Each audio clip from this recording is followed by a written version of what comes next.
take. How big a setback was that this evening? Yeah, it's a big blow for us. The scoreline is obviously not what we wanted. We're disappointed to lose. I thought it was a game that was a little bit too open for us in some aspects in terms of some opportunities we gave away. Having said that, we created some ourselves, and when you look at the stats of the game, apart from the one that absolutely matters, there's lots of positives there in terms of balls in the box, in terms of shots, in terms of entries in the box. But ultimately, it's hard to be positive when you've lost 2-0. Were you surprised at just how open the game was? Not really, because I think we made a couple of errors that turned the ball over too cheaply. When we attacked well, I thought we caused them problems. Credit to Aston Villa, they're well organised. Younes done a good job there, absolutely. And we had some opportunities when we pressed high, but the long ball a couple of times caused us a problem. So we have to do better there. Like you said, there were some positives in the attacking play, just obviously without putting the ball in the back of the net, but some of the combinations in the final third looked very promising today. Yeah, they did. I mean, again, it's hard for me to feel too positive now because we've lost the game. But when you see the stats around times we got in the box, the times the shots we had, the opportunities, the amount of corners we had, it's a team that's pushing and pushing and trying. It's just at this level, the goals we conceded have cost us. Long time coming, but good to see Angola getting some minutes this evening. 30 minutes for him. How impressed were you with what you saw from Angola? You can see the quality of the player. I mean, it's absolutely high level. I mean, he affected the game. I thought he gave energy, won the ball, was dynamic, everything that you'd expect for Angola. So delighted for him that he's back on the pitch, and it's good for us. And finally, what's the message to the players and also to the fans ahead of Liverpool here on Tuesday night? Well, we have to respond. We have to be together. We have to prepare ourselves for a big game. We're disappointed, and clearly it's a frustrating one for us all. A big game. We're disappointed, and clearly it's a frustrating one for us all. My apologies to the supporters, because I know they want us to win and they want us to do better than we are. So we need their support on Tuesday night. We'll give it everything. And we're going to start with Jerry at the front here. Graham, you had plenty of possession and shots on target. Do you feel you could have got more out of that game? Well, if you look at the stats of the game, apart from the most important stat, there's a lot there that says we did a lot well. But ultimately, when we've the two boxes is the most important area, and that's where we've come short.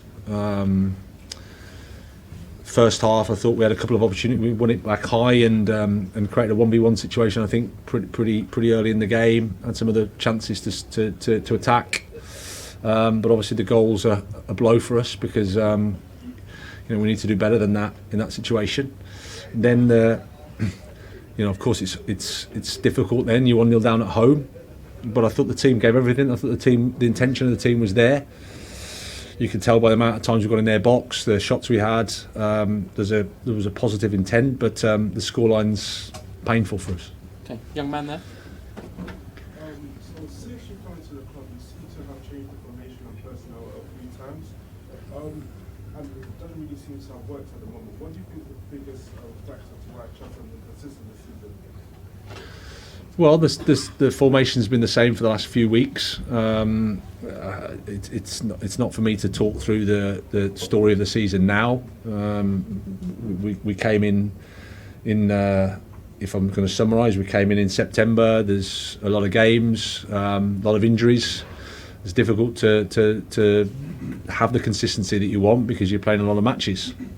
What we need to do is today's a bit of a setback. Of course it is. Because we're disappointed to lose, and at home we can feel the pain of the supporters. So we have to dust ourselves down and go again for Tuesday. Matt Law. Graham, the momentum and the atmosphere around the club before the international break had changed for the better. Obviously the result today and the reaction was quite fierce around the press box from the fans. Are you worried that you've kind of quickly gone back to square one in terms of that? Well, I understand when you lose at home that the emotion of the game is such that people are going to be disappointed and frustrated and angry. Where we are in the league table, no one's happy with. So whatever criticism comes, I have to accept. And can I just ask you about a couple of decisions? You went with sort of two full-backs in the back three, and one of them was at fault for Watkins' goal, and then you didn't bring Mason Mount on. Can I ask why on both of those?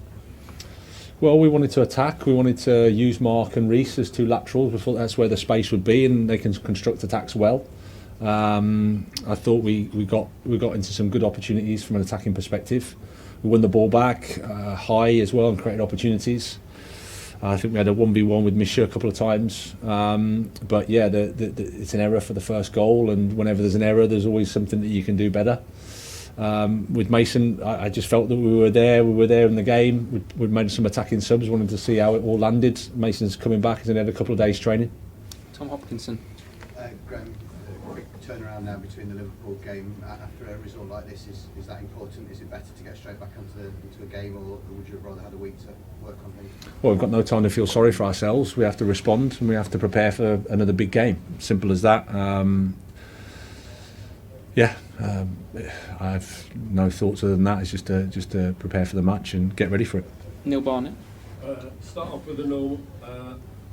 Were they fit? Mendy, Aubameyang, Zakaria, Ziyech, and Fofana, David Fofana. All but Mendy were fit. Okay, and then on the game itself, the second goal was the 10th goal conceded this season from a corner. I think there may be a club in Germany interested in Chelsea's set-piece coach, as he's constantly described. What's going wrong at corners? Well, I mean, it's the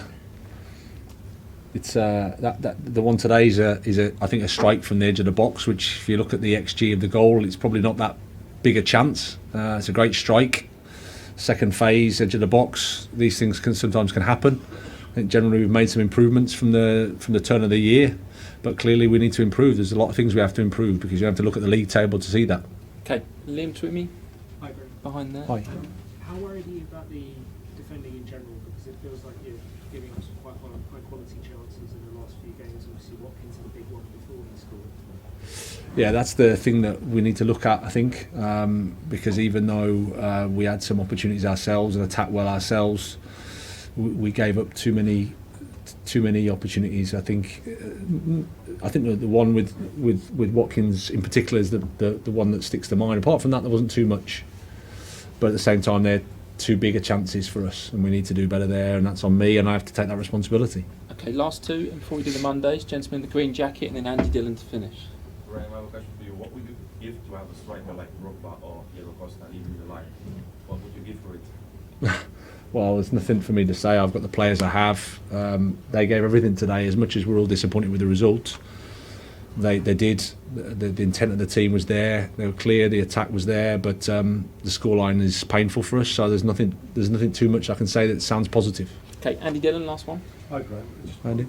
go back to the theme about the fans and the atmosphere here. Do you think the negativity is transmitting during the games to the players? Do you think it's affecting them?